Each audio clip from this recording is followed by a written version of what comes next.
Life is precious, and we all have the opportunity of living it to the fullest. Unfortunately, so few of us know how to manage it all. How do we account for our opportunities? How do we account for our time? How do we account for our relationships, health, spirituality, homes, finances, influence, and careers? How do we account for the one life we have to live?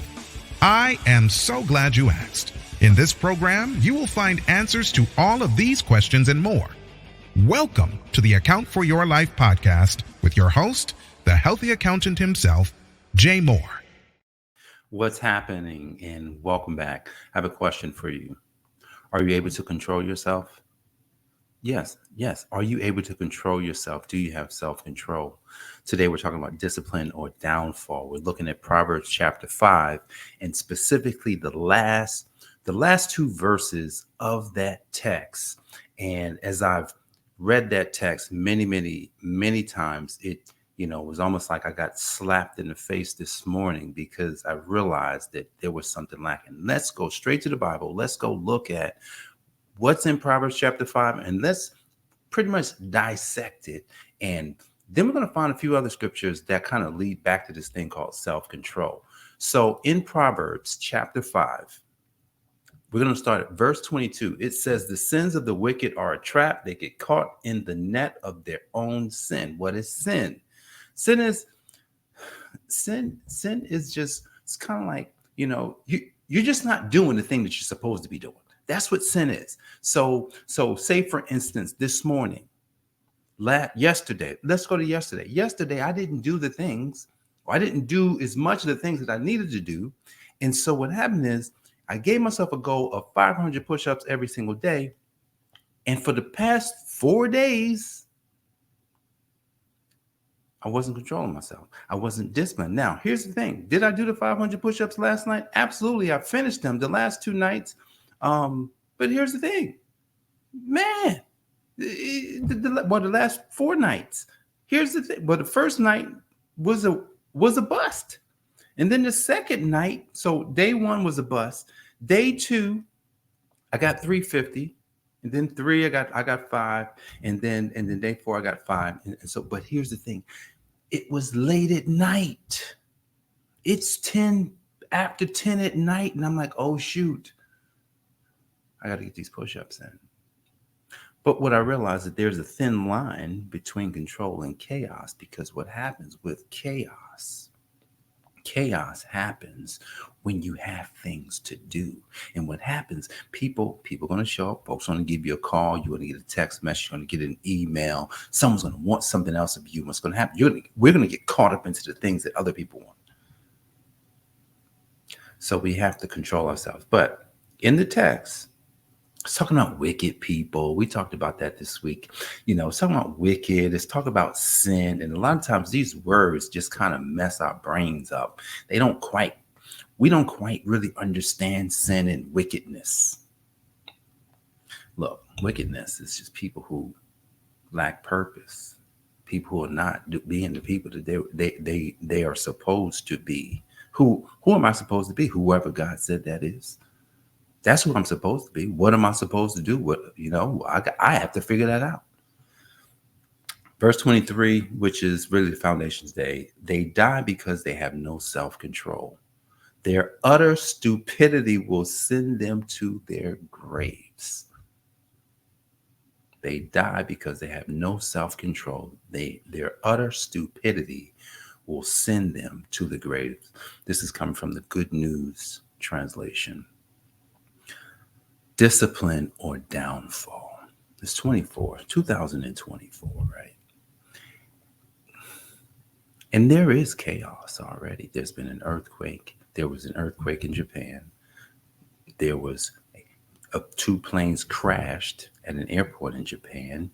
You got war breaking out almost everywhere. You've got, I'm talking about, there's chaos brewing. Now, what happens with this chaos? The chaos is going to ask some people to be more disciplined. It's going to say, "Well, Jay, you're going to be disciplined." I was listening to an actual motivational video on YouTube this morning, which I don't normally catch motivational stuff. I listen to more educational things, but this one was motivational. I haven't listened to one like that in a while. But I just so happened to click on it. So let me listen to it. I was coming back from dropping my Jenny's car off at the shop, and I'm walking back to the house, and I'm listening to this motivational video, and they're talking about discipline. I said, isn't that something? They're talking about discipline, and I'm going to be on the podcast talking about discipline today. See, discipline is interesting because when I went to Google and I wanted to understand, hey, what is discipline? Discipline is the practice of training people to obey rules or a code of behavior using punishment to correct disobedience. Ouch. That's why we don't like discipline, because discipline means that, man, if I don't do something, there's going to be punishment. I have a question for you. What don't we understand about discipline? What did God do? What did God do to automatically embed discipline into his program? This is what he did. He told Adam, he says, hey, Adam, look, you got everything that you need and then some. He didn't even tell him about the gold and the silver and all the stuff that was in the land. He never told him about that, but it was there. So Adam had everything he could ever need, everything he could ever want right at his fingertips. He says, look, you got everything. Just one thing not to do. Just one thing. Just one. Don't eat of that one right there. There's one tree in the garden that I don't want you to eat because it's for your good. So God has embedded discipline into his program. And so you're going to have to control yourself. That tree, it may look like food, but it ain't food. Don't go over there and eat that. That's not good for you, because if you do it, you will die. Now, what did it say in the text? It says they die because they have no self-control. So wait a second. Think about the way the Bible is written. God introduced death. He introduced dying. It was God. There was no death. God introduced it to the program. He says, well, death would only be if you don't have self-control, if you lack discipline, if you don't actually abide by the things that I'm saying. And what that means is, what is sin? Sin is going against what you're supposed to do, which is whatever God said. I just told you that. Whatever God said to do, that's what you're supposed to do. And anything against that, it's sin. That's what sin is. And then we become wicked people because we're dumb. It says they die because they have no self-control. Their utter stupidity will send them to their graves. But discipline says, when you don't obey the rules, there's punishment. See, God didn't want to punish anybody. That wasn't God's intent, to give you punishment and to give me punishment. He says, well, it's just embedded in. So if you do the things that I ask you to do, if you have control over your body, man, I haven't had control over my body lately. I wish I could show you these pictures. I have to bring them up one day and just kind of start showing the pictures of my new transformation that's going to happen this year. See, sometimes you don't know, like you feel like I tend to feel good, right? I'm like, oh, I know, like I can, like up here, my upper body looks good, but right in the midsection, not so good, not so good. I don't have a six pack. Why don't I have a six pack? Why? Because it's self-control. You lack discipline. It's funny because folks will see me and they're like, man, you're so slim, and yeah, I'm slim. I said, but I got fat. Like if you look and you see my midsection, which I'll show that at some point because I'm taking a picture. I missed one day. I'm taking a picture every day. I missed the first day. The first day I was off. Taking a picture every day. And I'm looking at it like, yo, that's crazy. Like, why don't I have a six pack? Like a real six pack? Well, self-control. There's a thin line between control and chaos. Now, here's the thing. If I'm going to control myself, how do I do that? I was on YouTube because I watch educational things. I'm on YouTube and the guy was explaining something about this thing in the brain. I can't remember exactly what he was talking about, but I was trying to help to share with you what I heard. He was talking about this thing in the brain and how when a person does something that they don't like, They does something that they don't like. What happens is, and you do it, and you keep doing it. You don't like it, but you do it. This, whatever this thing is in the brain, it keeps getting bigger, and it makes you strong. Like it makes you strong. He says the moment that you like it, he says the moment that the brain, you could be doing the same thing, but the moment that the brain knows that you like it, you no longer get this. It's no longer the same thing. So this thing in the brain that gets bigger and makes you stronger starts getting smaller because now you like it. I says, that's it. I started to like the fact that I was doing something, the fact that I'm, exercising, the fact I started to like it. And because I started to like it, the results start diminishing. I'm talking about that stomach. The results start diminishing. There's a picture that I looked at recently of me when I was early in the game, when I hated it, but I was doing it. I mean, I was early, but dang, like the six pack was like I was like, it was no fat around my stomach at all. None. Zip. I'm like, oh, I start liking it. But here's the thing, because now I like it, even though I'm doing it, I'm not getting the same results. That's why they say a lot of times when you go to the gym, like you got to put your body into pain. Like when you exercise, it should be pain. Like a lot of times when we say pain, no one wants the pain, but you need the pain. You need to not like the pain. And so I says, I got to change my mindset around this. Like that's what I have to do in 2024. I have to change my mindset around the results, right? Because at the end of the day, shoot, it's been hard. This is hard. Even doing a podcast every single day, this is hard. Sometimes I do 2 a day. It's hard. Then there's editing. Then there's this and there's that. It's hard. I don't want to do it. Like I don't want to do it. I'm be honest. I don't want to do it because I'm like, man, I think I do this and I do this and I got to do this and I got to. Oh man, come on. See, when we're disciplined, what happens is, and we stay focused, there is no chaos. There's no chaos. There's just control over oneself, over one's reality, over one's experience, over one's abilities, over the power that you have, like over the things that you are, like you all of a sudden you have control because you're just totally focused. I'm totally focused on the things that matter the most. See, I looked at the word discipline a while back, and what I saw inside the word was disciple. I've shared that before. I said, disciple?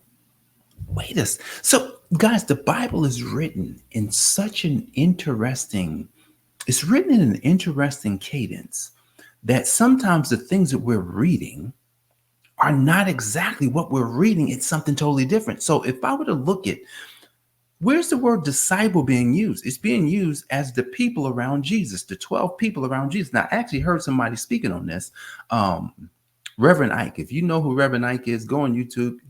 Like he was an early they called him the prosperity gospel preacher. But you know what? When I went and listened to and watched some of his videos, I'm like, man, wait a second. This was back in the 70s and the 80s.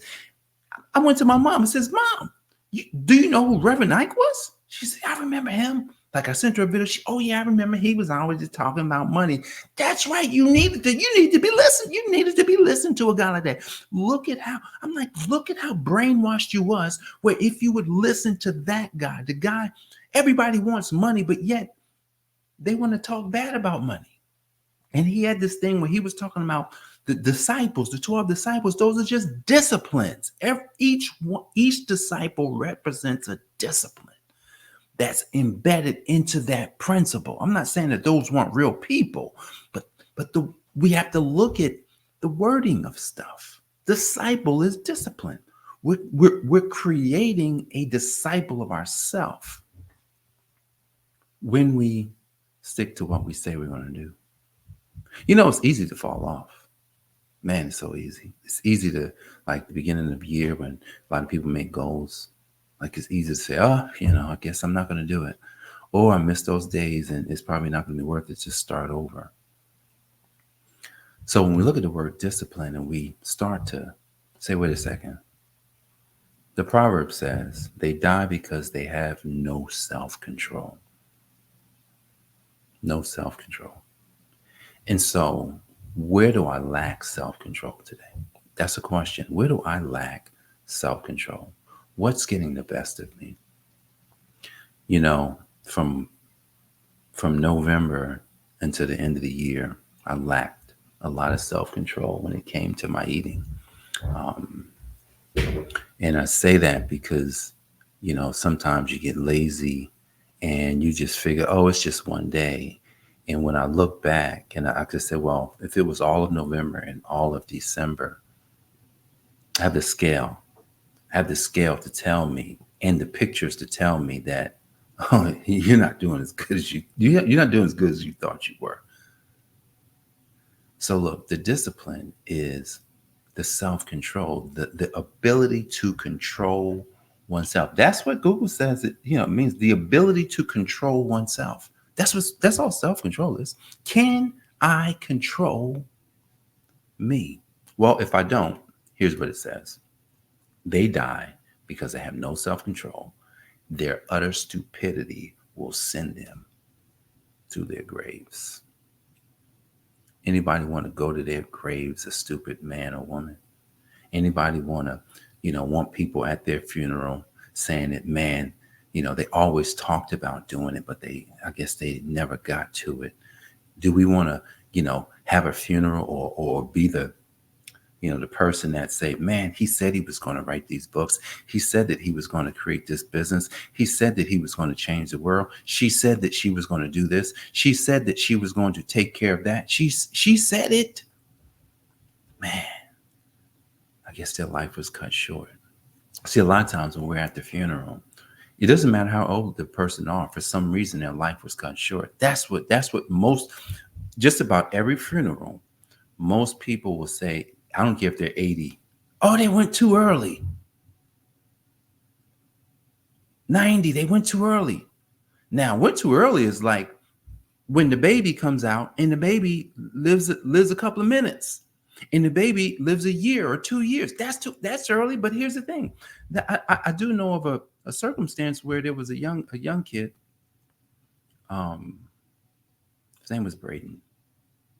I think Braden, you know, he had a rare form of, I think, of cancer or something. And his mother and his father, you know, they're now in a situation where they got to deal with this situation. And,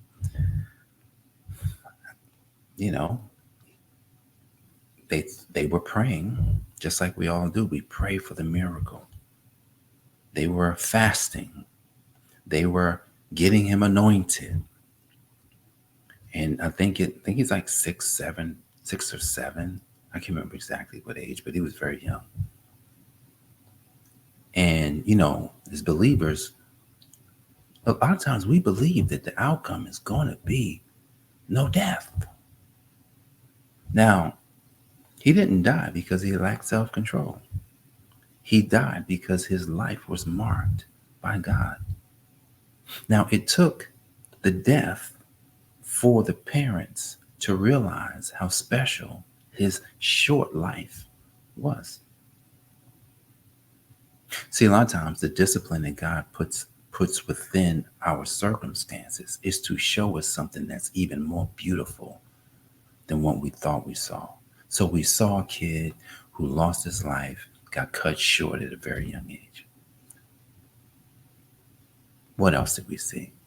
We saw a kid whose life changed the lives of people around him.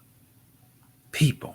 Many people's lives were changed. And there's another story that I'm not going to get into, but maybe next time, if we're ever talking about discipline again, or maybe I'd find a way to use that story. But when we look at circumstances, sometimes the discipline hurts. When death shows up and it's a loved one, there's some discipline that we need to look at. There's something we can say, what do I need to get from this painful situation How do I need to control myself? Because right now, when death comes, that's chaos.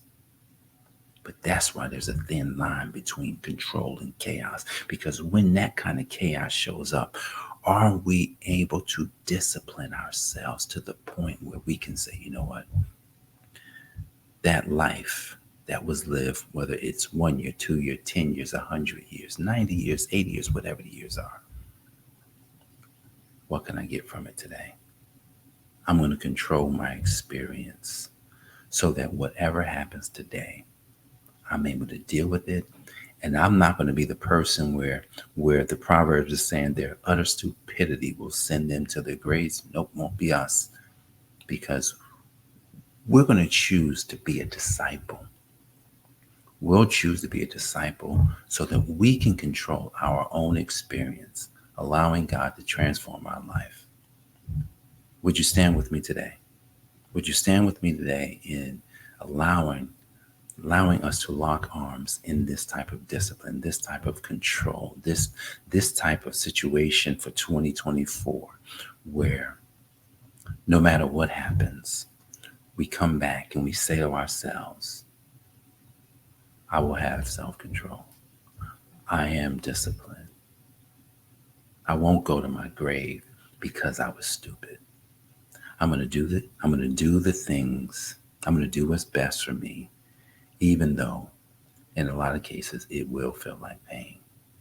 Let's go in 24. Let's do it big, right? Keep coming back. This month, it's all Proverbs. We'll find some Proverbs every day to just kind of to exemplify what God is talking about and what God wants us to do. I believe that discipline is at the top of the list. Become a disciple of who God said that you are. Appreciate you guys for being here today. My name is Jay Moore, the Healthy Accountant, helping you to account for your life. God bless, and I'll see you on the next one. Peace. Thanks for joining us, listening friends. We are so glad you invested this time with us. Always remember, you only have one life to live, so live it to the fullest. This has been the Account for Your Life podcast with your host, the Healthy Accountant himself, Jay Moore. Until next time, make it a great day.